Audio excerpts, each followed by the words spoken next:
Hi, Adam Thomas from Balancing Touch, and today I want to share with you a little story that happened way back in 2002 when I had just finished doing reflexology and I was working at this place. Across the hall was this lady, and she was so excited and found out that I was a reflexologist because she loved reflexology and she was looking for a new reflexologist.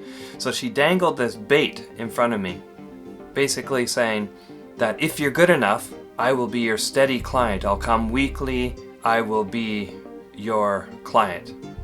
So of course I was so excited because here is myself getting out of school and now I'm working, and I accumulated a lot of debt and I took a lot of time to learn this new trade of reflexology. When I did actually work with her, when she booked an appointment, I think I was this kind of desperate, wanting, oh no, I'm so excited, I'm so nervous that now if I do really well, this lady's going to be my steady client.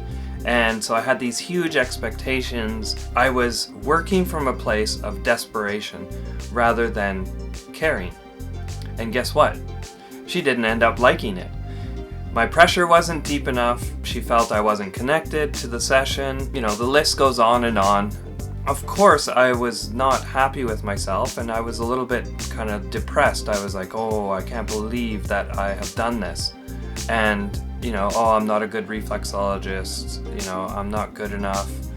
Blue, kept cycling in my head. And it was really hard for me, especially when I got the next client and the next one after that, is to really, you know, relax and just believe in myself. And so in certain ways now, when I look back, I am quite grateful for that lady because she taught me a bunch of different things. You're not going to win every client that you get. Not everybody's going to be satisfied with what you have to offer. What this has given me is a deeper understanding in that, yes, I'm not the greatest reflexologist for her. And I think that's an important thing to realize as well, that we all kind of attract the people into our lives that are better suited for us, and that it's going to be a nice relationship exchange. So, you know, if we can please everybody in the world and make everybody happy, that would be really cool, but it's not the world that we live in, right? There's these, you know, you have conflicts, and there's some people that you just click with, there's other people that you know, could care less about, right? And it works the same way that I found in my, you know, experience with reflexology and having clients, is that I attract a certain type of clientele because that's what I want to, that's what I'm putting out there, I guess, and so people see that. So subliminally, it's like, you know, you're putting out all these advertisements about who you are, and, you know, some clients are going to pick that up. But when there's this feeling of desperation like I had at the very beginning when I was starting out, because I was stressed out about, you know, money and things like that, you're willing to kind of sacrifice what you are attracting into your business, and that can actually end up hurting your business and also making you feel sort of bad about what it is that you're trying to offer the world. And that's not a very, you know, great way to go into this umbrella of healing. It's really good to have other reflexologists that you can refer people to, right? Other reflexologists that are great friends, and they have their talents and their abilities that I don't have. I have different ones, right? So I really think too, rather than taking it personally, you can refer that client to some of your buddies, right? Some of your other reflexologists, and you know what? She's going to enjoy that. She's going to enjoy you. She's going to thank you for sending you on to somebody that she really enjoys.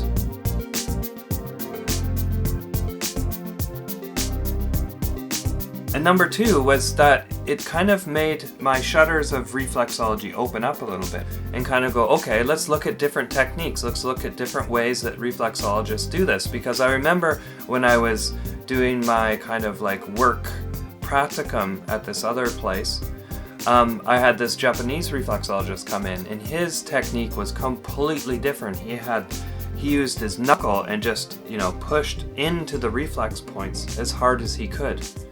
And so it kind of opened my eyes going, wow, there's different techniques, there's different ways of doing things.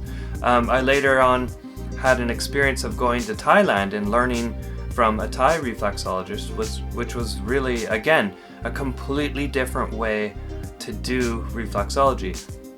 The maps of reflexology, what you see behind me here, you can see the Thailand map right here, is very similar to the map that I have on the wall behind. All the points are there in relatively the same areas, but the technique was different, and so that really allowed me to learn different technique, to again open up the shutters and go, wow, there's reflexologists all over the world taking the same map, the same theories, and applying a different technique to it.